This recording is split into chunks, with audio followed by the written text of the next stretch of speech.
Page 53, look at clause 11, paragraph 11. Read that. Tell me what it means. Page 53. Just paragraph 11.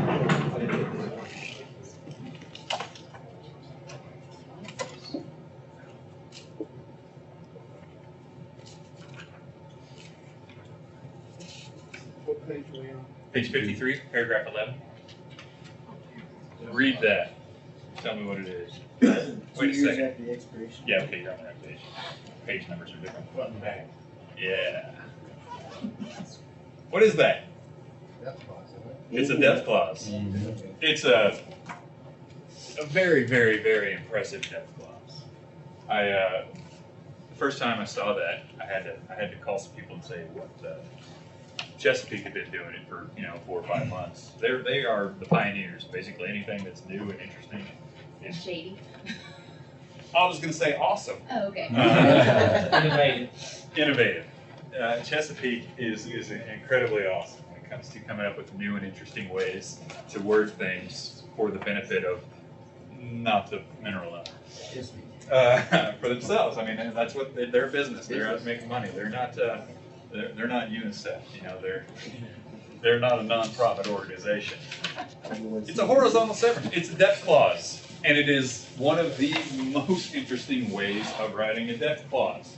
It basically turns this oil and gas lease. And now everybody does them, by the way. That's how good Chesapeake is. That typically, whatever they figure out, everyone else follows suit. This is a lease from Sullivan Land Resources, and it's from October 29, 2008. It's a 3-year lease. However, is it a 3-year lease? Read that death clause again. 2 years after the expiration of the primary term. It's kind of a 3-year lease. Kind of a 3-year lease. Here's the surface. 3 years go by. They don't drill a well. The lease expires. As to all debts, forever. 2 years go by and they drill a well to say 5,000 feet. And then another year goes by. Normally with a depth clause, anything below that is going to expire. However, with this depth clause,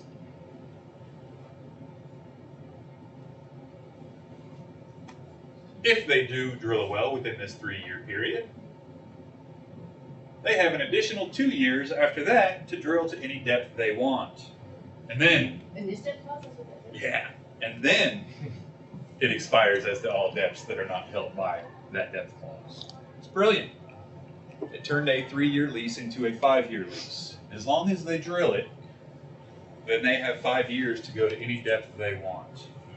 What does the term lease is being maintained mean? What does maintained? Maintained, either it's during the primary term or it's being maintained in force by production. Does the landowner or the mineral owner get any kind of payment? You might have already covered this, but any kind of payment before they actually drill? They've got Yes. the lease, but they haven't drilled When yet. you sign an oil and gas lease, you've already negotiated the terms. Typically, you're going to receive whatever the royalty is on production, but beforehand, you're going to negotiate a bonus. And a bonus payment is going to be on a per acre basis, depending on what you negotiate the payment for, and depending on how Is it a volatile the one-time area payment or is it is. a monthly payment? It's a one-time payment up front before that lease is actually going to be effective. Then you're not For getting a within dime 30 until days they of the actually effective start date.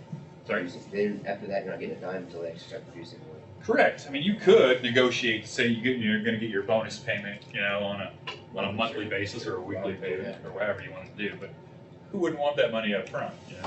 You earn the interest rather than them. And I realize bonus is the term for that, but isn't bonus kind of, it's more like a lease payment? We'll call it like a Bonus. negotiation fee. Yeah. So everybody wants a bonus. They call it a lease bonus. Yeah, it sounds great, doesn't Yeah, it? it sounds Fancy great. word for it. All you you're know? doing is selling. your Horizontal lease. severance is a really nice way of saying death clause. If you're the second leasing, if company B comes in and they're trying. I never should have said leasee at all, should I? Yeah, no, I'm the lessor. If B comes in, That's- yeah, I know. So, if company B comes in, would it be possible, would they come in and say, first, may I see the depth clause? Well, they're gonna be able to see it anyway, because it's gonna be filed in the courthouse. Oh, okay, so then, This is, have to be a matter of public record. a visual record? Oh, Nowadays, they've gotten smart as well on certain things, and then now they'll file, they don't even have to file the lease anymore in the courthouse. Nowadays, they'll file an affidavit that says they have a lease. You just gotta ask them if you wanna see it. Affidavits do nothing more than just irritate the crap out of me.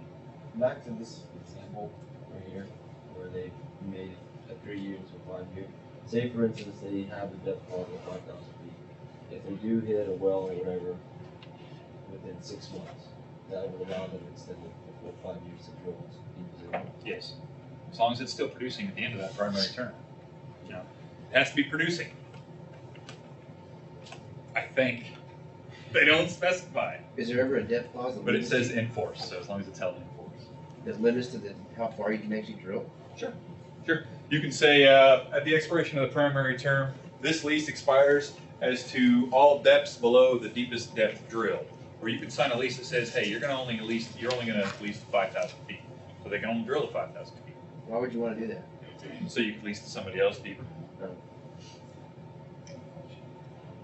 Can they go deeper before the primary one's up? Oh yeah. During the primary term, they can drill to the center of the earth, unless the lease says they can't. It's not a good idea, you know. They're gonna go as deep as they want. What's the deepest you think they've gone so far? Oh, there's wells that are over 20,000 feet. Really? Yeah. Or well, it's deep. That's deep. Yeah. Those horizontal wells that they're talking about, and a horizontal well, for those who don't know, this is a vertical well. A horizontal well is this. They'll drill down to the formation they're looking for, and then they'll turn the corner. They'll shoot sideways. There are wells that overall pipe 6-7 miles. No, the deeper you go, is the hotter the actual crude's going to be? Sorry? Does it make the oil, temperature-wise? No, you're going to have to get awfully deep. You're going to have to get several miles deep before you start getting into like core temperature and whatnot. It's, I don't know, probably 30 miles or so before you even have to worry about something about heat.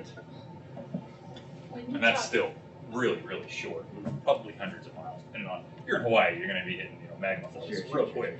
We don't do a whole lot of drilling in Hawaii. Is there any oil? Is there what? Any oil? Oh, there's oil everywhere. Okay. Don't be fooled. There is oil everywhere. It's not about the locations that we pick to drill for oil has nothing to do about the availability of the oil. It's all about the accessibility of the Oh, oil. okay. How much is there? Yeah, how much is there? Well, there's oil everywhere, like I said.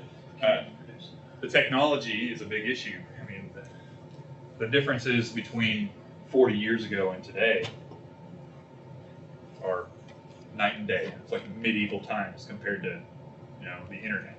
It's not even the same planet.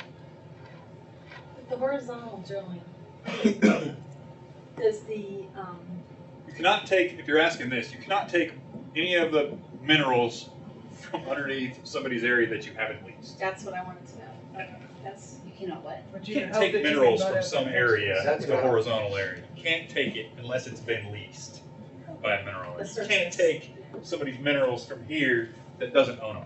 So the Corporation Commission basically protects the mineral owners, basically, right? They regulate the oil and gas companies. Yeah, they try to. So the horizontal driller is pretty much the only thing you have to worry about that. What's that? You're doing the horizontal drilling, it's the only time you really got to worry about what well is here, we're taking proper minerals from the property in a different acre over here. Yeah, And make sure they're that gonna property be owner gets their share or whatever. they're gonna be given their reports. The drilling company's gonna be given their reports about location and where they're at. But let's be honest. I mean, how do you prove where The horizontal. this is? How do you prove it? I can haven't- fabricate all kinds of spreadsheets that say I've got a pipe that goes to the moon. But unless you can actually get there to physically see it, you don't really know. I mean, if they take they could take X-rays or seismic readings if they want, but the Corporation Commission is going to invest that kind of time. It's up to these guys to do the right thing, to not be lying. But if they get found out, well, they're probably going to be levied with some fines that are large. Mm-hmm. You know, that's one of those things where somebody's going to go to jail. Yeah. You know, for at least a couple of weeks, possibly for the rest of their lives, depending on who they know. And it's unlikely that they're going to drill a horizontal well to somewhere where they don't own the acreage, because they can get the acreage one way or the other. If it's going to be that profitable for them to get to this area, they're going to figure out a way to get the rights to that acreage instead of just trying to, be sneaky about it. There's no point in going around somebody's back and trying to steal it when you can just buy it. You know what I mean?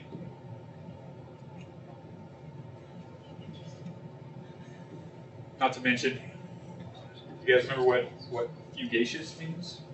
Fluid. Fluid. You drill a well to here, you suck it all out of here, well, all this stuff over here is going to flow into that anyway. Well, it's going to try. It's not as easy as it is like with oil. Obviously, gas is fugacious as well. But nowadays, it's all in shale. It's all in rock. It's in porous rock, so it doesn't tend to flow as well until you frack it. You guys know what fracking is? Everyone? Fracking. Let's just cover that real quick. Most of the formations are target formations that we've been hitting over the last few years. Fracking is still very, very, very new, though. Put it at about 20 years old, and not even really perfected yet, but getting way better. 20 years ago? Chesapeake was the first, I believe, to ever start fracking. Really? Wow. We were fracking in the 70s, but it was a different animal. It wasn't even It wasn't really the same, It was fracking. called fracking, but it wasn't the Yeah, frack no. tanks and Right. you'd inject acid and mud and sand. What we used to do It's different now. is we drill around to where we hope there's a big open space, a cavernous area, or maybe just soil where there's oil and gas that's collected, and pressure from just the natural forces of things would you pop some holes in your pipe, it would just push it out the top. Which is great, but we deplete those resources pretty quick. Not a whole lot of stuff you can get out of there for a couple hundred years like we'd like to. What the majority of our oil and gas is in is it's in rock formation. It's in porous rock. It's crammed in there, and the only way you can really get it out is by, well, there's plenty of ways to get it out, but to get it out in profitable quantities, you shoot it full of, say, salt water, but there's a lot of other stuff in there, under huge amounts of pressure. Massive amount. There's lots of other chemicals involved that help, lubricate the process. But what it does is it shatters all that rock. Just completely shatters it underground, cracks it all up and whatnot, and it releases all that oil and gas. So fracking is nothing more than what the word sounds like, really, is it's just breaking up formations underground. It's fracking. And it makes all that stuff under pressure pop right out of the ground, no How do you problem. spell it? Is it F-R-A-C-K or C-K? CK. It's fracking. That's really easy to Sorry? No, Frickin'? I like these. No, Frag? I'm being silly. Fracturing the rock. So that's an incredibly awesome death clause, by the way. And that's how pretty much all of are labeled now or worded now. Well, they're still worded in a million different types of ways, but what it amounts to is interpretation of what it actually is. You know? You get things like, your damages. Obviously, damages aren't really going to apply to anybody who own just the mineral rights. I mean, how are you going to damage the minerals? Set them on fire? Nah, it doesn't work that way. Damages are usually going to be for two people: surface owner, who is usually the water owner, but the water rights owner will be the other person who's going to get damages. Somebody who owns the rights to the aquifer is 500 feet below the dam. The surface owners and mineral owners are going to be getting damages. Somebody has a house there that gets knocked over by a frac truck. somebody's gonna get paid. Damages, you mess up farm Crops or kill a cow, anything. The water gets contaminated. People, if anybody's been, watching the news or reading about it, that's one of the huge issues that Chesapeake, Rolling Stone article, anybody read that? The Rolling Stone article that came out a couple weeks ago. Chesapeake's Ponzi scheme, that one? Yes, that does nothing but just dog Chesapeake and anybody involved in oil and gas business that's fracking, talking about how they're destroying the entire Northeast. Pennsylvania, Ohio, all those areas where it's really cheap to drill right now, didn't have any protection against fracking. Fracking is killing children and causing cancer. It's like data stories. fracking was invented by Hitler, that sort of thing. It's really, really bad. They're really just painted it as nasty as. Gonzo, right? Sorry? Oh, who was it that wrote it? You remember? It was a Rolling Stone writer. I So know, I mean, that's why I said Gonzo, right? I'm considered, but pretty liberal by my friends, but by the people I grew up with out in Oregon, I'm, a hardcore Republican. So there's not a whole lot I can do about it. But so damages are obviously going to be something that's payment for any kind of damages. Warranty clause. You guys know what a warranty clause is, right? Well, if somebody signs an oil and gas lease, the warranty clause is going to be there to protect the lessee, the company. Because if I sign a lease that says, I own, or you're leasing me for 40 acres, I only own 38 acres. If they wanted to, they could say, well, you've had a warranty, that's wrong. As a mineral owner, first thing you want to do is strike any kind of warranty clause you ever see on a lease. Always. Strike it. Strike it. Tell them, no, get rid of that warranty clause. Without a warranty clause, you will not be held liable in a court of law for anything on that oil and gas lease. Strike Mineral that. rights person. As a mineral owner, you don't want a warranty clause. What about the land? Well, you're not going to have an oil and gas lease if you're a landowner. Tell you what, though, as a, we'll just say it this way: as a grantor or a seller or a lessor, a warranty clause on anything does nothing but protect the other person. A warranty clause will never be protection for the person who is losing something. Make sense? Keeps them to their word pretty much. Keep them liable. We like to see them as landmen, so it helps us, keep our buttons in a row. But as far as a mineral owner or a lessor or something, get rid of that. If you're signing an oil and gas, say, hey, get rid of that warranty clause. I don't want to be held accountable for anything.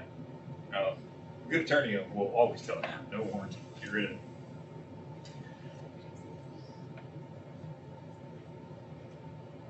it. I'm sorry? Yeah, it completely protects the lessee. That's what it's there for. Dry hole, free gas clause. Free gas clause. Those are gone. They get rid of those nowadays because people's houses are blowing up. That's not good. Free gas clauses. If they drill a well, They'll run you a pipe. they'll run you a pipe from their well to your house. Oh, geez. Well, it's really difficult to maintain pressure from that pipe, and how it's doing. People's houses are blowing up, and the oil and gas companies don't want to be held liable for that. So, Cross that one out. Yeah, well, you might see it occasionally. But if you do, it's going to be crossed out on that oil and gas lease. They're going to tell them, no way. That's the other one. Free gas, oil, and water for lessee. Those are going to be dependent on the type of area you're in. You're not going to see free water in Panhandle of Texas. They're going to tell them, hell no, you're going to have to pay us for that because you're tapping in our aquifer and you're taking 5,000 gallons a minute. You're depleting all the water for miles and miles around for us for our crops. So you're not going to see that in areas like Payne County, out in Pittsburgh where there's Colorado. You'll see it big time. Colorado runs separate title now on their water rights. They're completely separated from everything. It's a huge deal. It's been a huge deal for the past few years. The water rights in Colorado. How long ago? Is it decades? decades to where it's been a huge issue. Okay. Centuries, actually. Yeah. Yeah, that's even better way to say it. Excellent. Millennia, who wants to say that? There's 1,700 hundreds water law in Southern Colorado. Okay. On Bank Range.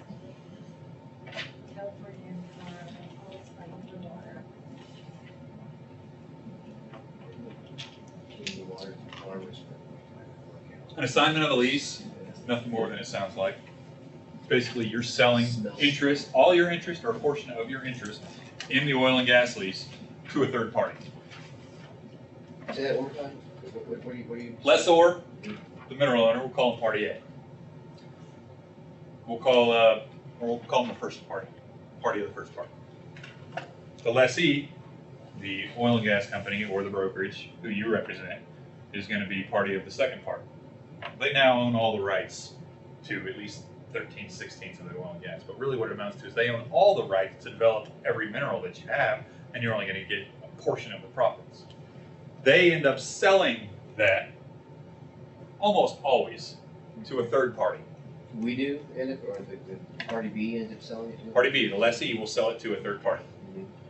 who is going to be the receiver, the assignee of an assignment. I'm going to assign all my right title interest or a portion of it of said oil and gas lease to the third party. Because as a broker, we're just doing all the work here. We're getting the oil and gas lease signed, but we're not going to be the ones who drill the well.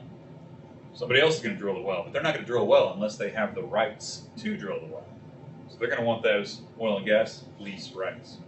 So that's going to be done through an assignment. So a brokerage company works similar to a brokerage for real estate, gets a commission, and that's how they, I'm going to say maybe. I don't know. I've never been a realtor, so I think that's. Ask him. That sounds like it. ask him. That's interesting. Probably. I imagine it's the same kind of deal.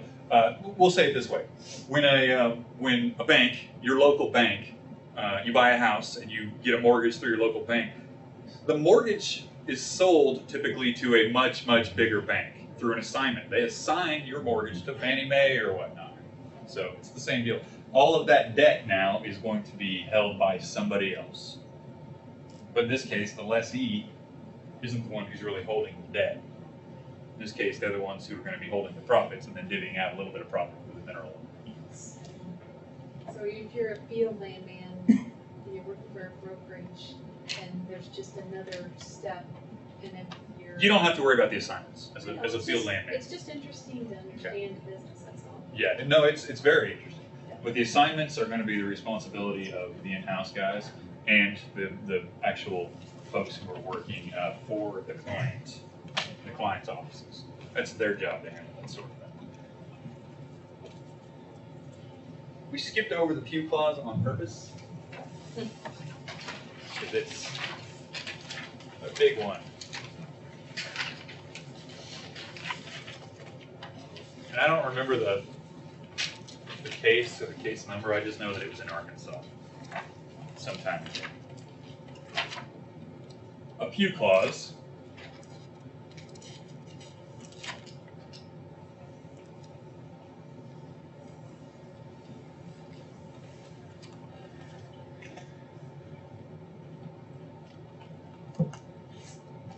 does the following. If I sign an oil and gas lease that has multiple areas, could be tracts, could be sections, depending on how it's listed on the oil and gas lease, on the same oil and gas lease. During the primary term, a unit is drawn up, being an area that's going to be covered by an oil and gas well, be it 10 acres or 40 acres or 60 acres or 160 or 640. Whatever they decide, whatever the Corporation Commission approves, whatever designated unit size is chosen. These two areas of land and a well is drilled on one of them. Any lands outside of said unit will be released upon the expiration of the primary term on that oil and gas lease. We have sections 1 and section 2. One mineral owner owns all 1,280 acres, and they lease them on one oil and gas lease.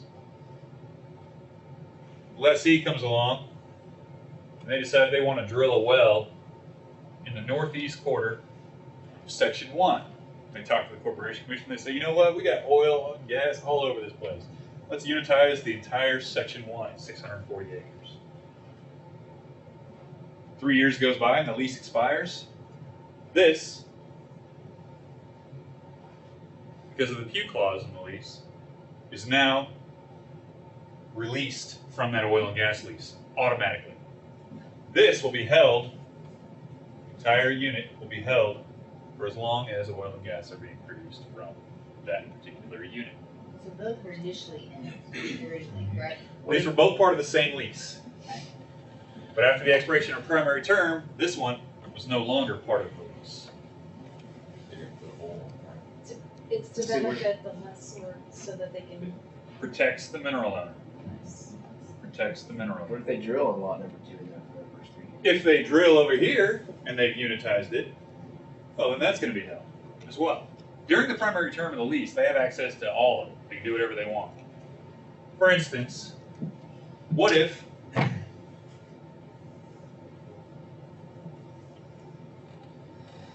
say they only want to unitize a 160 acre unit, and they drill a well in the southeast quarter of Section 1. The expiration of the primary term, this will be held in force until oil and gas is no longer being produced. And all of this and all of this will be released from the lease and open for leasing again. Make sense? And now it's going to get tricky. That's a standard Pew Clause. Pew Clauses didn't come around until about 1970 or so. Pew Clauses prior to that did not exist. So, mineral owner owns 1,280 acres. It doesn't have a Pew Clause. And they unitize just the northeast quarter of Section 1 during the primary term. They drill a well. As long as this is producing without a Pew Clause, all of it will be held forever, as long as production exists. It was, Pew Clause is named that because there's case law. But, Yeah, there's a guy named Pew. But what you're saying is that there's a Pew Clause in the lease. Is that what you're telling us? Sometimes. You're a mineral owner, you want to make it's not- sure there's a It's not that clause. it's just, Depends on what you negotiate. Prior to 1970, you didn't see Pew Clauses. Sometimes, if a really, really savvy mineral owner were around, they might have thrown one in around 65 to 70. But no, prior to that, Pew Clauses did not exist, which is why we have thousands and thousands of acres that are tied up by one well that's been shut in for 30 years and not even producing, and nobody can do squat with it. Millions and millions of acres that cannot be developed by law because they're tied up by other wells that might be miles and miles away.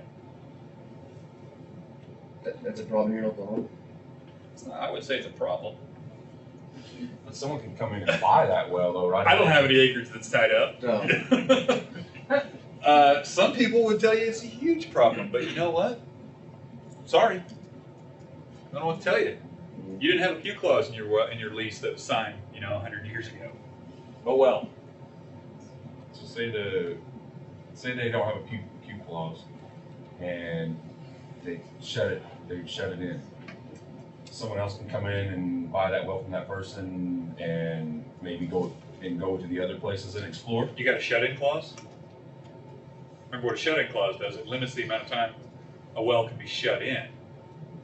Right? And after that time has gone by, then that lease has to be released. Now, if you don't have a Pew Clause, you sure as hell don't have a shut-in clause. Right. So if they cap it, and it's just sitting there. If Yeah. it's been plugged and abandoned officially, that means it doesn't exist. Even if there's still a pump jack there or something. If it's not producing officially, it doesn't exist, and there's no production anywhere else there, then the lease expires and it's open again. But those wells that are that old, very, very, very difficult for somebody to force them to officially say it does not exist or it does not produce. Very, very, very difficult. Now,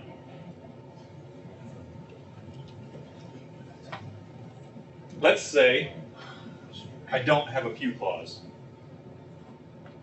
and I do an oil well in 1950. It's been spaced at 40 acres, this guy here. But on my lease, I have 2 sections, or 5 sections, or 30 sections. I might have 100,000 acres tied up in this one oil and gas lease. And this portion is producing. This portion has been developed, pumping oil. I'm going to be getting paid off of just this. Wouldn't be a big deal if they were getting paid somehow off of all the acreage that's tied up in the lease. But they can only pay you off of what is actually being produced. It'd be impossible for them to pay you on 1,000 acres if they're only producing 40 acres. You know, nobody wants to operate at a loss, and it's just not going to happen in the oil and gas game. Not for long, anyway. This well produces for, say, 5 years. It produces to 1955. Well, 1955 comes and they cap that well and they plug and abandon it and it's shut down completely. It would release the well. But if in 1954 they drill a well there in another unit before they plug that, then it's going to be held by this well. And then it produces for 10 years, but after 9 years they throw one there. As long as it is continuous production on any part of the land that is held by that initial base lease from 1950, it will be held forever by continuous production. Is a shut-in clause protecting that? A shut-in clause could only protect them if it's not producing and it's been shut in for a certain reason, and if they had a shut-in clause. They had a shut-in clause in the 50s? No. But the point being on the shut-in clauses is if it were shut in, they have to be proving that it's shut in for a reason nowadays, if there's a shut-in clause. It's there and Yeah, they're doing something. There's a reason it's been shut in. You know, little Timmy got trapped in the well bore and they had to get him out. You know, they're gonna stop producing for 15 or 20 minutes, whatever it takes to pump that kid out of there. But for the most part, they have to have a reason to shut a well. Back then, they didn't have to have a reason to shut it in because they didn't have shut-in clauses. You got wells that have been producing for 70, 80 years and haven't seen a dime of it come out. Is that a pretty common thing for them to like start on a well, wait a couple of years, and then start a new one in a different location, shut one off? Sure. I mean, if you have access, if you have all this, if you own it all the leasehold rights, and you can develop any part of it, why not? Why not just throw some geologists out there whenever the money's right? You already have it. You're already producing from this guy, let's say, or not producing, but it's tied all this up anyway. Why not wait for the technology to come around? Why not wait for the prices to go up where it becomes profitable again to drill wells? Why not wait till if you're doing oil, it's $120 a barrel or $150 a barrel? You know, or if it's natural gas, it's $14, $15. Good luck with that. But millions per cubic feet. It's profitable back then. 4 years ago, it was extremely profitable to drill for natural gas. And if you already had the rights to it, you didn't need to spend millions and millions of dollars to get the rights to it, paying bonus payment. Not to mention, if it's a 30-year-old lease, it's probably a 1/8 royalty, which means you give a whole lot less money to the mineral owner than you would have to nowadays. Is there any way, like, the landowners say they've had a lease going with the company for 20 years, and the primary has been up for the past 10, and they're held by production or whatever, and some hotel comes in and offers me $10 million to build a hotel on my property. Do we even kick them off? No. Say, I don't want you guys to be here anymore? No. Just so you're pretty much stuck with it for life. Well, it's once again, it's for the greater good. What's greater for the good, a hotel or low gas prices? But you're still the property owner, but you're stuck with it. Pretty much. Well, yeah. Okay. Yeah, I mean, there's certain stipulations. They can't build within so many feet of a standing structure and then also a residence. And things like that. But you can't go build a house right next to the pump jack and say, hey, what are you doing? You guys have a pump jack. Well, you know, their stuff was there first. Yep. You can ask them. They're going to tell you to get bent, probably. It's not going to be cost effective, but then to move something somewhere else and re-drill. You know? Otherwise, they would have done that already. If they're going to make more money off of it, they would have done it already. If you offer to pay for it, sure, they might do it. You know? You got a couple $1 million, you probably should have moved anyway. You got a couple $1 million laying around, go somewhere else. This brings us to the statutory Q clause.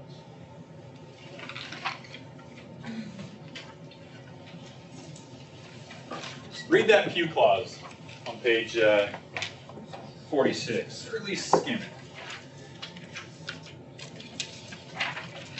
What it says is after the expiration of the primary term, any area, any leased area outside of a unitized producing area will be released automatically. Well, not automatically, because it's a Q clause. It's a clause that made it happen. Statutory Q clause, on the other hand,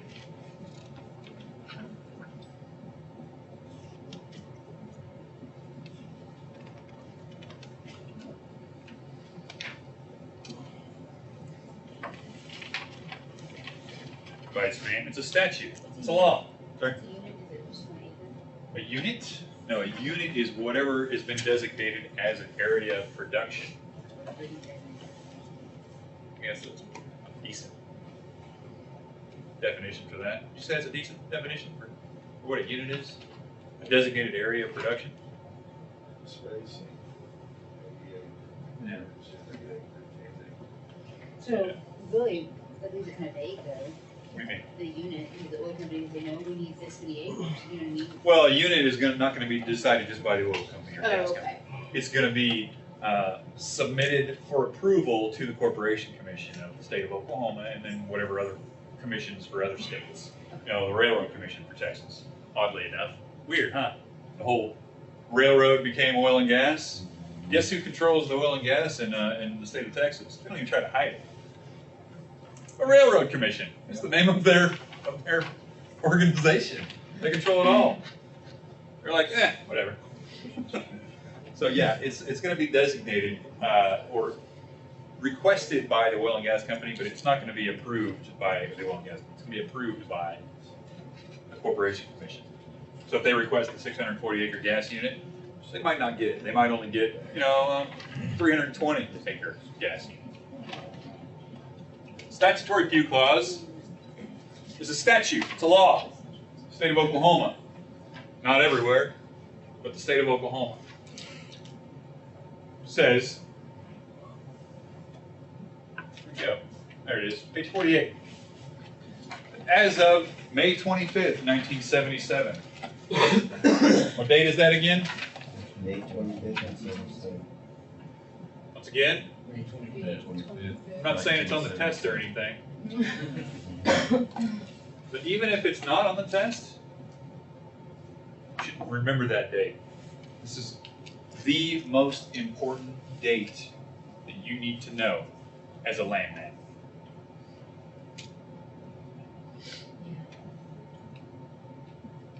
The other dates, you can always look them up. You can always look this one up too. When you're out in the field, you need to know this date off the top of your head for a couple of reasons.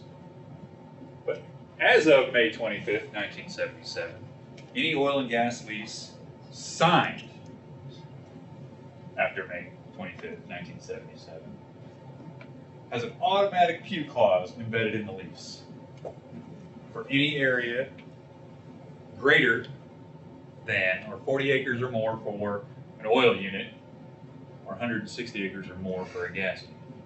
Is it just in Oklahoma? Just in Oklahoma. It's an Oklahoma statutory Q clause. It's So how okay. many? 40 for gas and 40 or more for oil. 40 or more for oil, 160 acres or more for gas.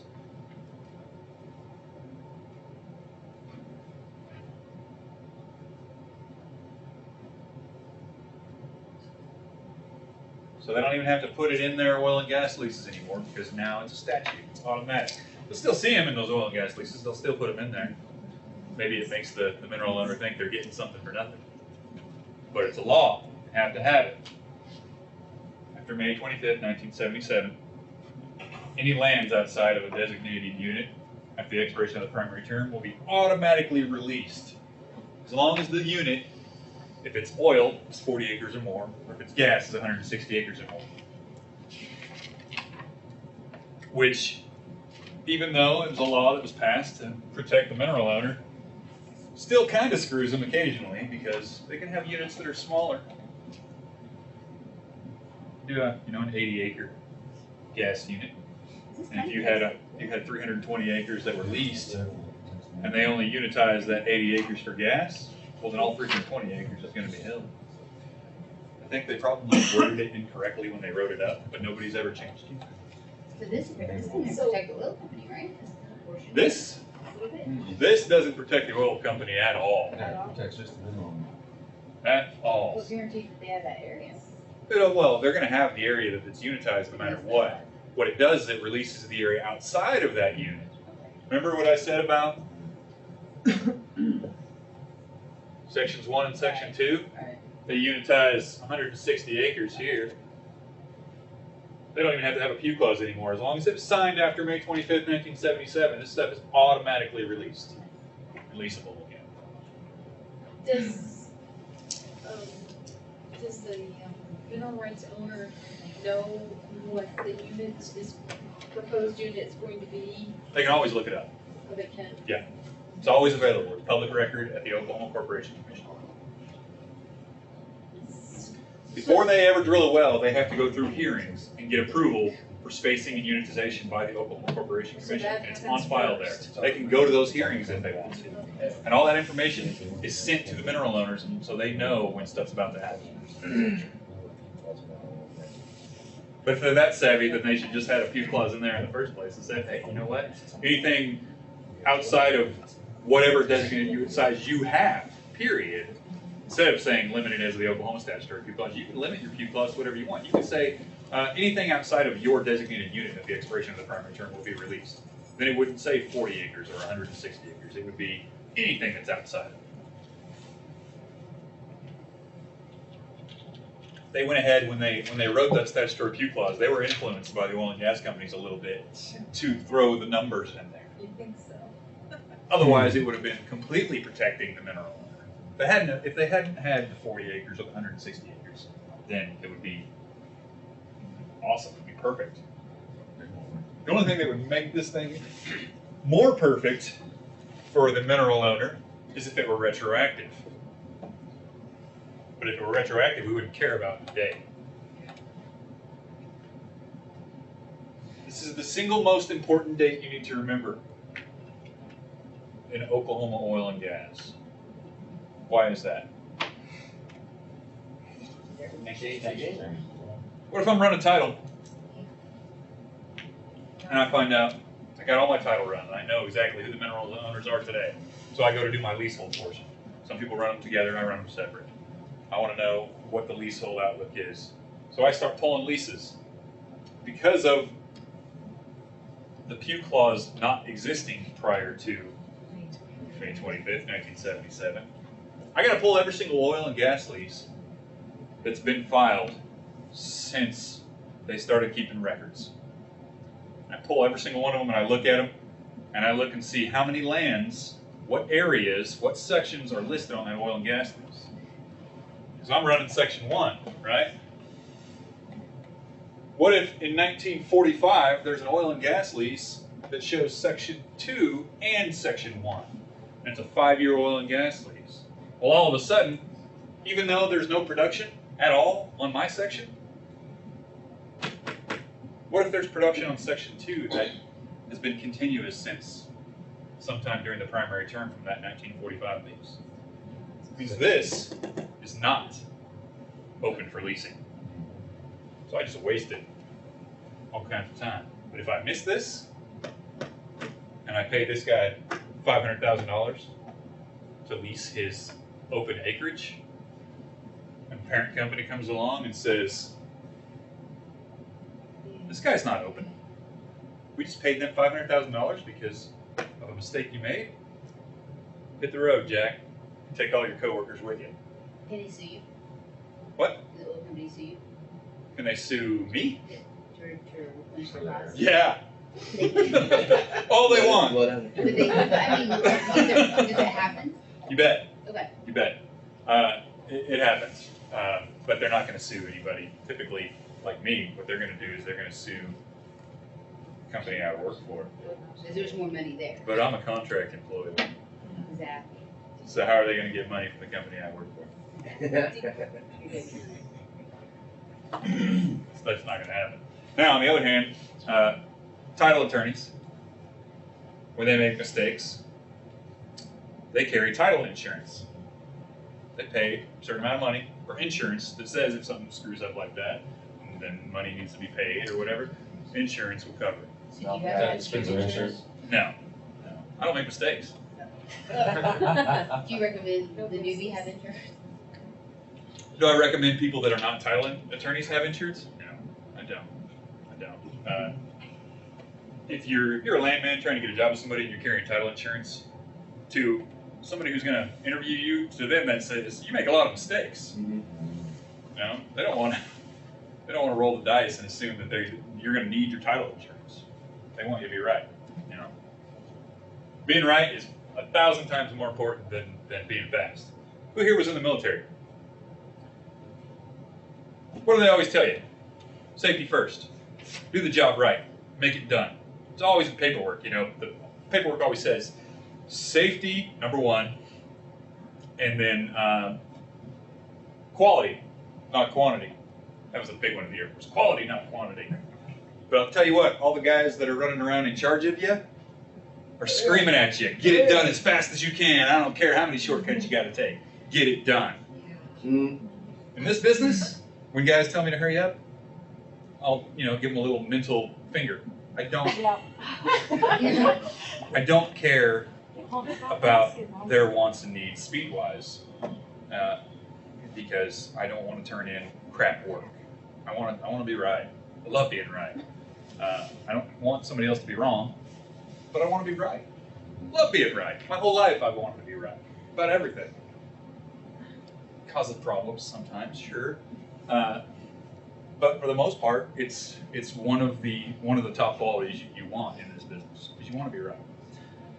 Speed is it's helpful, sure, but that'll come with time. That'll come with time. The faster you are, the happier your employer's going to be. But if it's at the cost of quality, it doesn't matter how fast you are. If you make mistakes, you're going to get fired. So correctness is much more important than speed. Good? Let's get back on the statutory P+.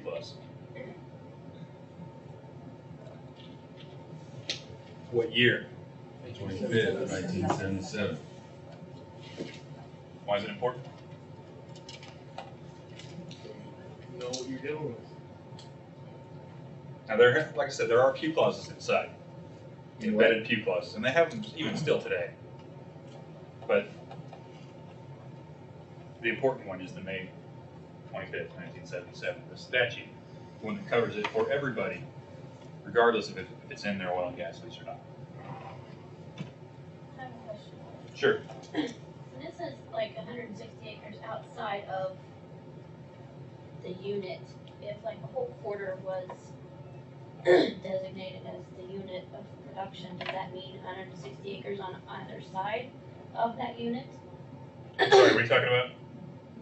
Like, I don't know, maybe I'm just confused about In case of, it says to any lands outside of a current spacing unit of 160 acres. That doesn't mean 160 acres. Where are you In addition I'm sorry, to, what page are you on? 48 In the statute. in the statute. The actual Okay. In case of a spacing unit of 160 acres or more, That's 2 paragraphs out.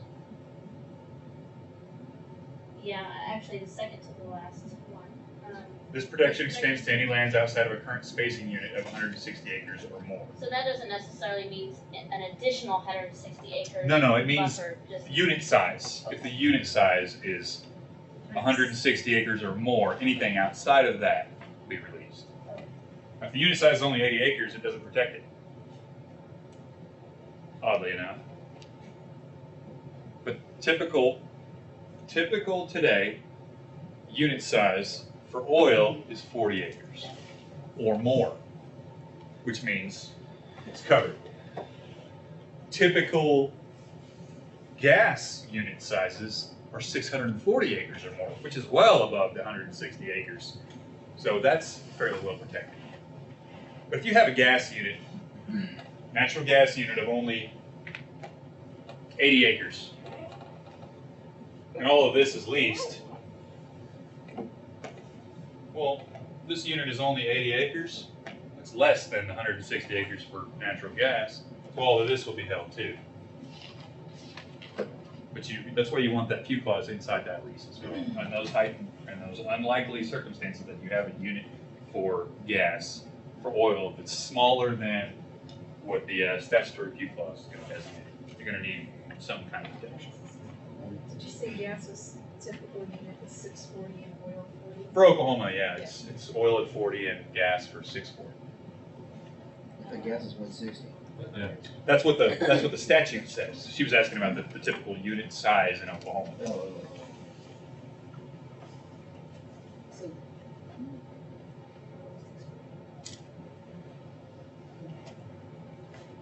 Statutory few clause? Anyone? no, the typical unit size. What was gas was typical? Typical gas, well, it doesn't really matter because they can designate it the size whatever they want. But on average, it's usually right around 640 acres. They're trying to get as much acreage as they can. They can drill as many wells as they want. What was the oil? 40. 40 is, She wants to keep going. the reason being is because when they spot some oil, they like to know exactly where that oil is and then hit that sweet spot. Well, you're not going to be able to milk oil here. Drill a well. You're not going to be able to milk that oil all the way around. It's going to be designated to a certain area that's usually pretty pinpointed by the shaft of the vertical well. Gas, on the other hand, tends to flow much more easily through rocks and porous material than liquid does. They type it on township. What? Township is probably a little excessive. You're talking 36 sections in a township at 640 acres each, which is what, 10,000 and something acres? They'll tie up the whole section. Right? The section, they'll tie up the whole section, sure. But here's why. So I've never seen an oil unit of 640 acres, have you? No. Yeah. So you've seen gas units of 640 acres. Say they drill a gas unit here and they're getting the gas out. Well, this is open. They can throw another well here, another well here. There are rules that are set by the State of Oklahoma Corporation Commission that dictate to the oil and gas companies that they have to develop their leasehold to the best of their ability as quickly as possible. Meaning, if they can put more wells in here, increase density wells, being to the same formations, to pump it out as fast as they possibly can for the greater good, then they have to. Do they ever go into the one thing and find the bones? That happens a lot when they grow. Like what? Are they going to look for oil and hear gas? Oh yeah, all the time. The big thing now is the hybrid wells that are oil and gas, especially with those horizontal wells. I didn't know they had a hybrid well. I've seen some 160s over at Seminole. Yeah. The hunt. Yeah. They're drilling sideways for oil. Well, and that makes a whole lot of sense with the horizontal wells. If you're drilling horizontal wells, you're going to want bigger units. As a matter of fact, I think within the next couple of years, we're going to start seeing probably not. It's hard because those formations aren't like those gas formations where you can get into oil formations sometimes are Right. down and streams and stuff like that. I think what we're going to see is because of the horizontal wells. Call this 1, 2, and 3. Are these correction sections? How many acres are they? We don't Less or more, 40 40 more or less. We don't know. What I think we're going to start seeing is, and I could be wrong, this is purely speculation. How many acres is this?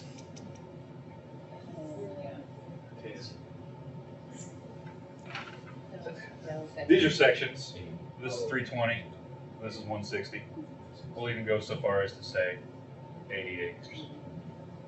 What I think we're going to start seeing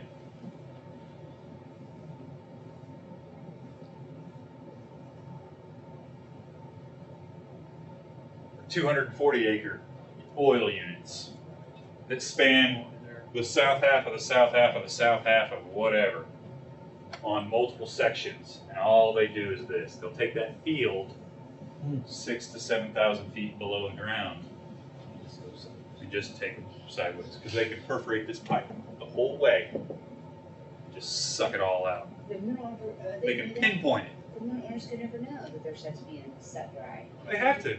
Because they've already leased the land. Yeah, but that's what my fears are going on. You know What's what the I'm saying. point? What's the point of being that shady? They can make more money being up front than being shady. Yeah, the consequences are way, way outnumber the profitability. Okay. It's just, it's. So they Can't say karma. So they could have, they But could. the purpose of that is to pay a smaller bonus because of the acreage, is that what you? Not a smaller bonus, but I mean, to tie up, royalty? you want to tie up the acreage that you want, to maximize profit. You know? So, They don't care about the bonus payments for the most part. Like I said, millions and millions of dollars on bonuses for leasehold that they weren't even interested in developing. so sections 1, 2, and 3 were owned by 3 different people. And they- Or a million different people. They're going to lease every single one of them. So they could go down, go horizontal, and then from the same well, keep going down deeper. Yeah. More importantly, though, they only need to lease the people who own that area. They don't need to lease the whole section. But with this horizontal drilling, I mean, what the surface looks like anywhere is about like that. Well, underneath it, it looks the same. All the way down. It's not separated like this into pockets. It's separated into formations.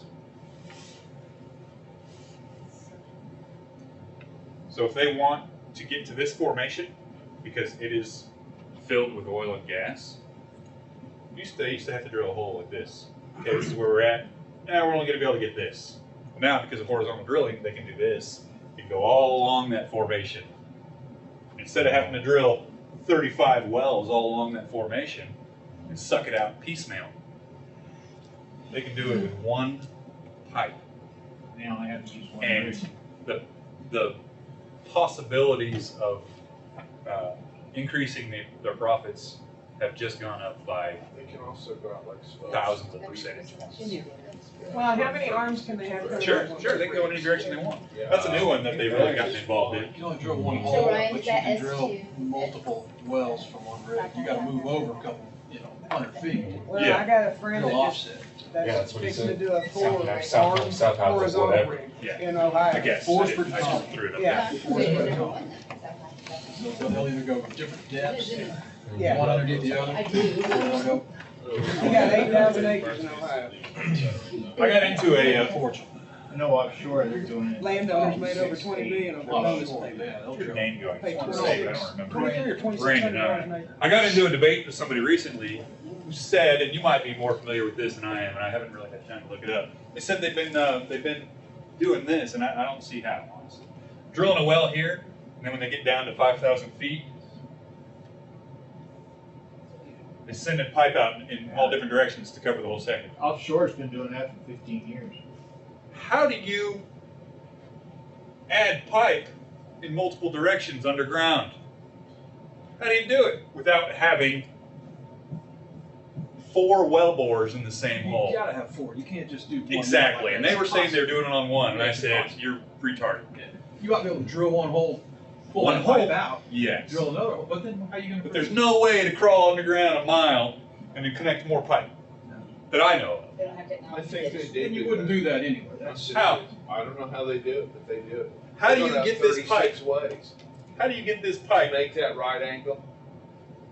Well, you can get pipe to go at angles, but how do you get pipes to connect?